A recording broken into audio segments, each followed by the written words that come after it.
Yo, what up? It's Chris. And Ashley, and welcome back to our channel, 4lives2fill. And today we're going to talk about 7 tips for a great road trip. Yes, so we're enjoying doing these sit downs with you guys, and so today we're gonna dive into another one. So let's start with number one. Number 1 is plan ahead. Yes, so I'm a planner, Chris, not so much. And so I like to make sure that I have everything lined up as much as possible. And the reason why I say that is because it can kind of decrease the stress. It can help you come up with fun ideas that maybe you didn't know could be incorporated into your road trip. And it can just help keep everything organized so that you kind of stay on track and make sure you get to everything that you want to get to. And one of the great things about planning ahead, because we're actually thinking about doing a Texas road trip, a little mini Texas road trip, is that you can make sure that you hit as many places as possible.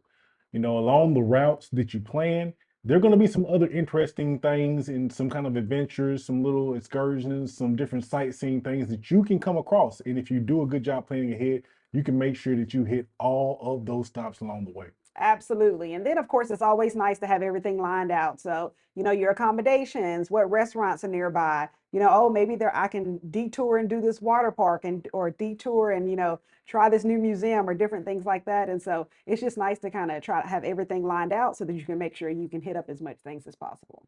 Absolutely. All Number right. two, Two, pack smart.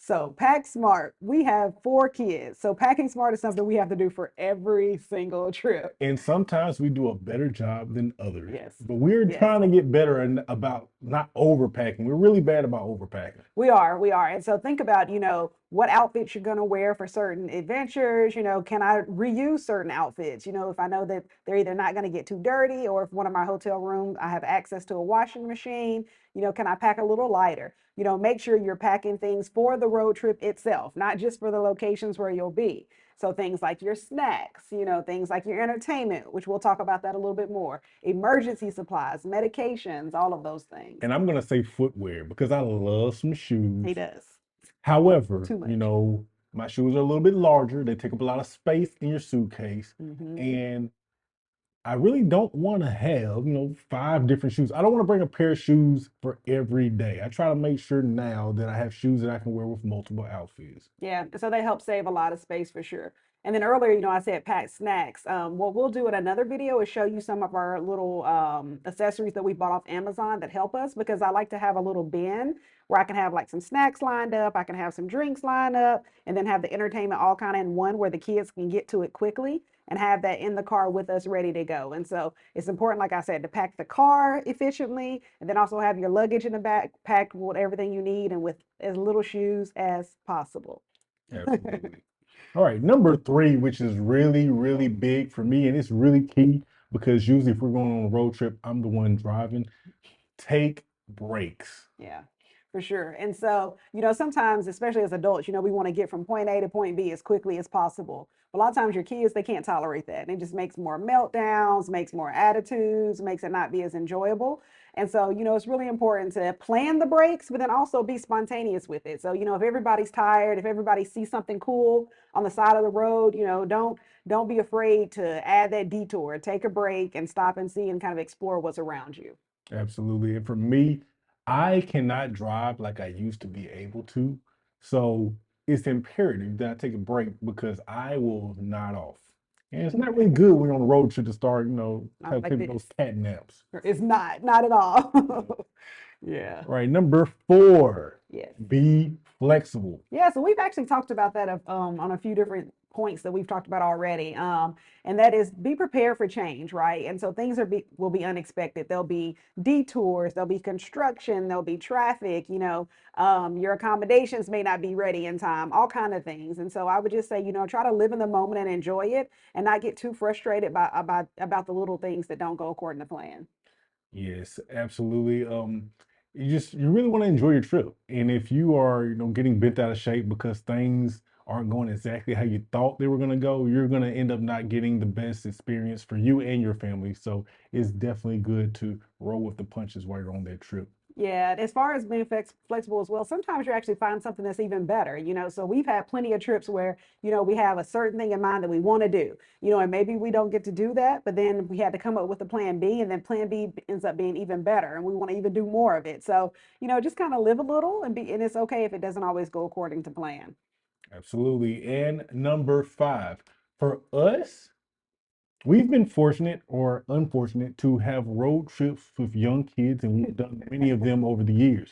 You want to make sure that you keep those children entertained while you're on that road trip. Yeah, so entertainment for sure is number five. So bring books, bring games, bring music. Chris loves podcasts, have podcasts to listen to, coloring, arts and crafts. Another thing that we'll add, from Amazon as well in our next video will be like some board games that you can take on the road that have like magnets and different things like that. So we order things like that for the kids.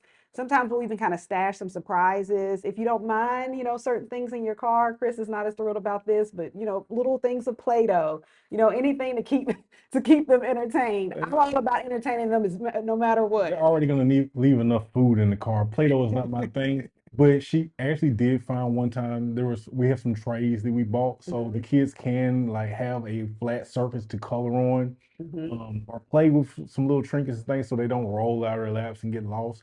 So we'll definitely link those as well. Yeah, so the trays are nice because they have like sides. They have a cup holder, they have little pockets on them. And if your kid's in a car seat, so we have like one in a car seat, a couple in a booster, some in a regular seat. It can still strap around the regular seat, the car seat, or whatever kind of device that they're sitting in. And so keeping them entertained is so important. And like I said, sometimes you can even be creative with it. So if you know you're doing certain road trip, you can get, a snack or a toy or a picture or a postcard this kind of theme to go with the stops that you're making, and that just kind of keeps them engaged and keeps them entertained. And then there's also the games like where you're looking at license plates. There's just all kind of things you can do. So, I suggest don't do the license plate game and the color game. Those are a well, little annoying for the driver. I'm just saying. All right, number six. And we don't always do a great job of this, but number six, you need to make sure you get plenty of rest. For some reason, we just love to torture ourselves. And usually the night before we leave on the trip, we're up to 12, 1, 2, 3 in the three. morning, knowing good and well we need to get on the road at 6 a.m. That's not the best thing to do. And I suggest you get some rest and don't be like us. Yeah. And one thing we used to do, just because people had given us this advice before, is that when our kids were really little and we only had like two kids, I think at that time, we would try to travel overnight. And Ashton, our oldest, broke us from that because we call ourselves traveling overnight so that they would sleep. And he did not sleep at all. And he screamed and hollered all the way. Yeah. And so now we're like, you know what? Let's just go ahead and get our rest, travel during our normal waking hours, and just keep them as entertained as possible. Because that was exhausting, and it probably honestly gets to a point where it's unsafe because you're so tired. Even us switching out, it just was Well, exhausting. truthfully, too, your kids, they don't want to like be on the road in the middle of the night either No, because it's breaking from their norm. They're used to sleeping in a bed, right? Even if it's not their bed, they're used to being in a bed. yeah, So when you're trying to do those midnight road trips, um, it can be highly stressful. So the road trip actually is talking about our son literally yelled from Tampa, Florida, all the way back to Nashville, Tennessee. yes, I don't remember how many hours it was. a lot. Um, we'll say it's more. It's a bit more than 8. I will say at least.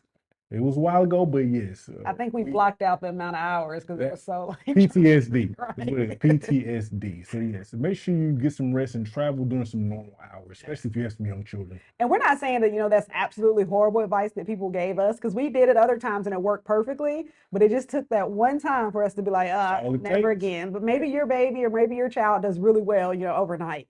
I would say just do what's best for you, but make sure you're rested regardless of the time that you choose to travel. Absolutely. So, yeah. And last but not least, you Hmm. need to make sure that you stay safe when you're on a road trip. You're going to be traveling in probably some uncharted areas for you. Yeah. You want to make sure that you are fueled up, that you have, I look at my wife on this, make sure you have tires that are up for the road trip. You know, don't want to get like these rundown tires and be stuck in the middle of nowhere with a flat. Make sure you have a spare. You may even want an air compressor, some jumper cables, some simple things that you're gonna need just in case. Those just in case things, you need to make sure you have them all ready to go. Yeah, and make sure you do kind of the things that hopefully you do on the norm. So, checking the car seat, making sure everything's secured good, making sure everybody's buckled up. I know sometimes kids can get a little rambunctious in the back and start unbuckling, trying to get things, but just trying to make sure that they stay as safe as possible. And then also, planning your route can also contribute to the safety because you can pick areas that have, more well-lit gas stations, areas that have more population. So that way, maybe you're not stopping, randomly at areas and you don't really know how safe they are to stop in those areas. You might not want to travel in the middle of nowhere at nighttime. Yeah. You may want to save some of those legs of that road trip for daytime traveling, just to make sure you're in a good place. You don't want to, like I said, you don't want to be stranded in the middle of nowhere, but you definitely don't want to be stranded in the middle of nowhere at nighttime. Yeah, and I know we kind of laughed, joked about being exhausted and, him kind of dozing off and things like that when you're driving, but that is also a huge safety thing, right? And so just make sure, to piggyback off of what we said before, that you are rested, because that goes into the getting well rested, being not being irritable, and then also making sure you're still safe for you and for those who are riding with you. So Absolutely. And that is our 7 tips for a great road trip. All of those are going to ensure that you enjoy that quality time with your family. yeah, so get out there and let's road trip. We're sure gonna do one this summer, so get ready to look forward for the video. So